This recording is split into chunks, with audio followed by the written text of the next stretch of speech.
Hi friends, എല്ലാവർക്കും വിനായക ചതുർത്ഥി ആശംസകൾ. ഇത് നമ്മുടെ സ്കൂളിൽ ഇത് ഗണേശനെ വെച്ചിട്ടുണ്ട്. 9 ദിവസം അല്ലെങ്കിൽ 11 ദിവസം, 3, 5, 7, 9, 11 അങ്ങനെ അങ്ങ് പോകും. അങ്ങനെ ഏതെങ്കിലും ഒരു ദിവസം നമ്മൾ ഈ വിനായകനെ നിമജ്ജനം ചെയ്യണം. എല്ലാ വർഷവും സ്കൂളിൽ വിനായക ചതുർത്ഥിയുടെ അന്ന് ഇങ്ങനെ ഗണപതിയെ വെക്കാറുണ്ട്. അതിൻ്റെ അടുത്തൊരു ചെറിയ വിഗ്രഹം ഇരിപ്പുണ്ട് ഗണപതിയുടെ. അത് പിള്ളേർ എല്ലാവരും കൂടെ ഇട്ട് അവരുടെ സന്തോഷത്തിന് വേണ്ടി വാങ്ങിച്ചു വെച്ചിരിക്കുന്നതാണ്. നമുക്ക് ഈ പൂജ അറിയാം, കാരണം വർഷങ്ങളായിട്ട് ചെയ്യുന്നതാണ്. എല്ലാ വർഷവും വെക്കാറുണ്ട്. ഇപ്പം ഇന്നത്തെ പൂജ മുഴുവനും ഈ കുട്ടിയുടെ ഫ്രണ്ട് ബിട്ടുവിൻ്റെ ഫാമിലി ആണ് ചെയ്യുന്നത്. ഇന്നാണ് അതിൻ്റെ ഇടയ്ക്ക് ഇത് 2 ദിവസത്തെ വീഡിയോ ഞാൻ ഇട്ടിട്ടുണ്ട്. അത് രണ്ടും മിക്സായെന്ന് തോന്നുന്നു. പിറ്റേ ദിവസത്തേതും ഉണ്ട് കുട്ടികളുമായിട്ട്. അന്ന് വിനായക ചതുർത്ഥിയുടെ അന്ന് ഹോളിഡേ ആയതുകൊണ്ട് കുട്ടികൾ അധികം പിള്ളേരൊന്നും വന്നിട്ടില്ലായിരുന്നു. അത് കുറച്ച് രാത്രിയാവുകയും ചെയ്തായിരുന്നു പൂജയൊക്കെ കഴിഞ്ഞപ്പം. ഇനിയിപ്പം ഒരു 9 ദിവസത്തേക്ക് സ്കൂളിൽ ഭയങ്കര ആഘോഷമായിരിക്കും. പിള്ളേർക്ക് ഭയങ്കര സന്തോഷമാണ്. അതൊക്കെ കൊണ്ടാണ് നമ്മൾ സ്കൂളിൽ വെക്കുന്നത്. ഈ നാട് മുഴുവൻ, ഇവിടെ എല്ലായിടത്തും വിനായകനെ ഓരോ മുക്കിലും മൂലയിലും ഈ നാടിൻ്റെ എല്ലാ ഭാഗത്തും വിനായക പ്രതിഷ്ഠ വെക്കും. 9 ദിവസം ഇതുപോലെ തന്നെ ദൈവക്കുട്ടി വിനായകന് ഏത്തമിടുകയാണ്. ഈ പിള്ളേർ കാണിക്കുന്നുണ്ട്, ചെയ്യുവാണ്. ഇത് 2ാമത്തെ ദിവസത്തെയാണ്, സ്കൂളുള്ള ദിവസമാണ്. സ്കൂളുള്ള ദിവസം നടക്കുന്നതാണ്. 2 വീഡിയോയും മിക്സായിപ്പോയി എഡിറ്റ് ചെയ്തപ്പം. അവരുടെ ഫാമിലിയാണ് അന്ന് വിനായക ചതുർത്ഥിയുടെ അന്ന് എല്ലാ പൂജകളും ചെയ്തത്. പൂജാരി വന്നിട്ടുണ്ടായിരുന്നു. നമ്മുടെ നാട്ടിൽ മാത്രമേ ഇല്ലാത്തതെന്ന് എനിക്ക് തോന്നുന്നു. നോർത്തിലേക്കൊക്കെ, മുംബൈയിലൊക്കെ ഇത് ഭയങ്കര വലിയ തോതിൽ ചെയ്യുന്ന ആഘോഷമാണ് വിനായക ചതുർത്ഥി. ഇതുപോലെ തന്നെ 9ാം ദിവസം നിമജ്ജനം ചെയ്യും. വിനായകന് പഞ്ച എന്ന് നമ്മുടെ അവിടുത്തെ മുണ്ട് ഇത് ഉടുപ്പിക്കുന്നു. പിന്നെ തോളയിൽ ഷാള് പോലെ ഇടും. പിന്നെ പൂജകളൊക്കെ അവരുടെ ഫാമിലി തന്നെയാണ് ചെയ്യുന്നത്. നമ്മുടെ സ്കൂളിലാണ്, പക്ഷെ അവർ നമ്മളോട് വന്ന് എല്ലാ പ്രാവശ്യവും നമ്മൾ തന്നെയാണ് ചെയ്യുന്നത്. പക്ഷേ നമ്മളോട് വന്ന് പറഞ്ഞ് ഈ പ്രാവശ്യത്തെ പൂജ ഞങ്ങൾ ചെയ്തോളാം എന്ന് പറഞ്ഞു. നാട് മൊത്തം ഉള്ളതാണ്. പിറ്റേ ദിവസം സ്കൂള് അന്നൊരു ദിവസമല്ലേ ഹോളിഡേ ഉള്ളൂ. പിറ്റേ ദിവസം കുട്ടികളെല്ലാം കൂടെ അതിൽ ഈ ബൻസിക്കെന്ന് പറഞ്ഞാൽ 6ാം ക്ലാസ്സിൽ പഠിക്കുന്ന ഒരു കുട്ടിയുടെ വകയായിരുന്നു അന്നത്തെ പൂജകൾ. അവർ വീട്ടിൽ നിന്നും പ്രസാദമൊക്കെ തയ്യാറാക്കി കൊണ്ടുവന്നു. കുട്ടി ഭയങ്കര ഹാപ്പിയാണ്. പിള്ളേരൊക്കെ ചെയ്യുന്നത് കണ്ടുകൊണ്ട് അവളും എന്തൊക്കെയോ അവർ ചെയ്യുന്നത് പോലെ അവരെ ഇമിറ്റേറ്റ് ചെയ്യുന്നുണ്ട്.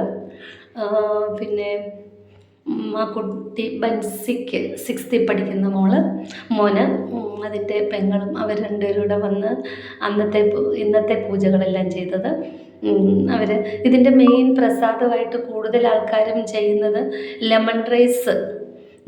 അത് ഭഗവാന് നൈവേദ്യം ചെയ്യാനായിട്ട് വെച്ചിരിക്കുന്നു. അത് കഴിഞ്ഞ് സ്കൂളിൽ മൊത്തം എല്ലാ പിള്ളേർക്കും പ്രസാദം കൊടുക്കും. പിള്ളേർ ഭയങ്കര ഹാപ്പിയാണ്. രാവിലെ വന്നപ്പോഴേ എന്നോട് ചോദിച്ചു, ഇന്ന് പ്രസാദം ഉണ്ടോ എന്ന് ചോദിച്ചു. കുട്ടി ഇതെല്ലാം നോക്കി നിൽക്കുന്നു.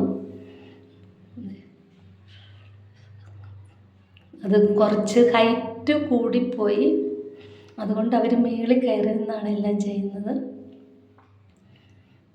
സ്കൂള് ഇപ്പം ഇന്നത്തെ പൂജകളെല്ലാം ചെയ്തത്, പിള്ളേരെ സഹായിച്ചത് ശോഭാ മേഡമാണ്. പിന്നെ ശോഭാ മേഡം പൂജ ചെയ്യുന്നു കുട്ടികൾക്ക് വേണ്ടി. ഇനിയിപ്പോൾ ഇന്നും കാണും ആരെങ്കിലും ഒരാൾ വന്ന് ഇന്നത്തെ പൂജ ഞങ്ങൾ ചെയ്തോളാം എന്ന് പറയും. അങ്ങനെ ഒരാഴ്ച ഭയങ്കര ആഘോഷമായിട്ട് പോകും. നിമജ്ജനം എന്ന് പറഞ്ഞാൽ ഭയങ്കര രസമാണ്. ആ, കണ്ടിരിക്കാൻ തോന്നും. പിള്ളേർ എന്നാ ഉറിയടി, അന്നാണ് ഇവിടെ മിക്കവാറും എല്ലായിടത്തും ഉറിയടി അങ്ങനെയുള്ളതൊക്കെ സ്കൂളിലും ചെയ്യാറുണ്ട്. ഇനിയിപ്പോൾ മഴയാണെങ്കിൽ എങ്ങനെയാണെന്നറിയത്തില്ല. പിള്ളേർ ഭയങ്കര ആഘോഷത്തിലാണ്.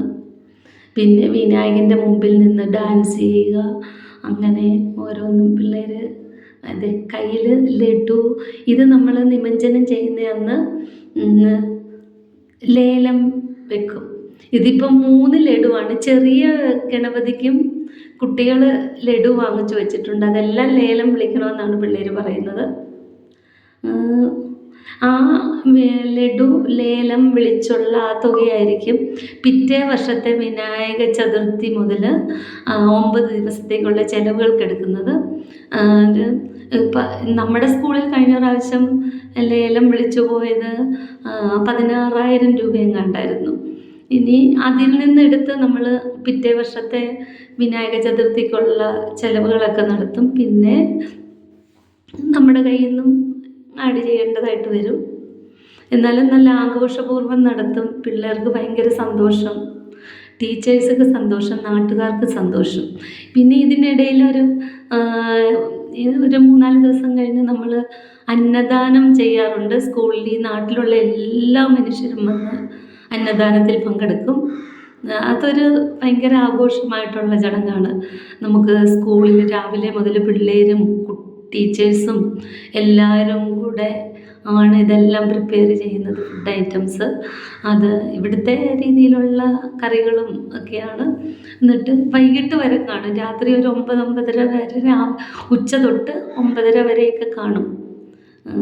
അത് ഞാൻ വേറൊരു വീഡിയോ വ്ലോഗ് ചെയ്യാം. ഇതെല്ലാവർക്കും കാണുന്ന എല്ലാവരും ഇഷ്ടപ്പെടുന്നുണ്ടെന്ന് ഞാൻ വിചാരിക്കുന്നു. കോടയിൽ നടക്കുന്ന പല എന്ന് പറഞ്ഞാൽ പ്രത്യേകതയുള്ള എന്തെങ്കിലും ഉണ്ടെങ്കിൽ ഞാൻ വ്ളോഗായിട്ട് ചെയ്യാനാണ് എൻ്റെ പ്ലാന്. ശോഭ മേഡം ചെയ്യുന്ന ഈ കുട്ടിയാണ് ബൻസിക്കിൻ്റെ പെങ്ങളും കൂടെയാണ് ഇന്നത്തെ പൂജകളൊക്കെ ചെയ്യുന്നത്. ശോഭ മേഡം പൂജകൾക്ക് നേതൃത്വം വഹിക്കുന്നു. ഇനിയിപ്പം നാളെ ആരെങ്കിലും പറഞ്ഞിട്ടുണ്ടെന്നാണ് തോന്നുന്നത്. ഞാൻ ഉച്ചയായപ്പം വീട്ടിലോട്ട് പോകുന്നു. ആരെങ്കിലും ഒരാൾ അന്നത്തെ നാളത്തെ പൂജകൾ ചെയ്യും. ചെറിയ ഗണേശൻ കുട്ടികൾ ഇത് കളക്ട് ചെയ്ത് വാങ്ങിച്ചതാണ്. ചെറിയ വിനായകൻ. ഇന്നലെ തൊട്ട് ഭയങ്കര ആഘോഷമാണ് സ്കൂളിൽ. കുട്ടിയാണെങ്കിൽ ഭയങ്കര സന്തോഷത്തിലാണ്. നമ്മൾ ശരിക്കും പറഞ്ഞാൽ ഇവിടെ ചെയ്യുന്ന പൂജകളും നമ്മുടെ നാട്ടിൽ ചെയ്യുന്നതുമായിട്ട് തികച്ചും വ്യത്യസ്തമായ രീതിയിലാണ്. കുറേയൊക്കെ വ്യത്യാസമുണ്ട്. നമ്മളന്ന് വിനായക ചതുർത്ഥിയുടെ അന്ന് മാത്രം പൂജാരിയെ, ഇവിടെ അടുത്തുള്ള അമ്പലത്തിലെ പൂജാരിയെ വിളിച്ചാണ് ചെയ്യിപ്പിച്ചത്. വിനായകന് തേങ്ങ ഉടച്ചിട്ട് ബൻസിക്ക് അതിൻ്റെ തേങ്ങ വെള്ളം എടുക്കുന്നു.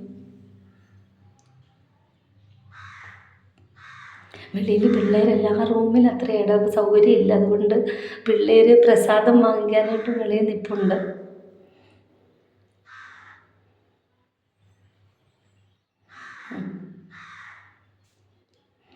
കുട്ടി ഭയങ്കര സന്തോഷത്തിലാണ്.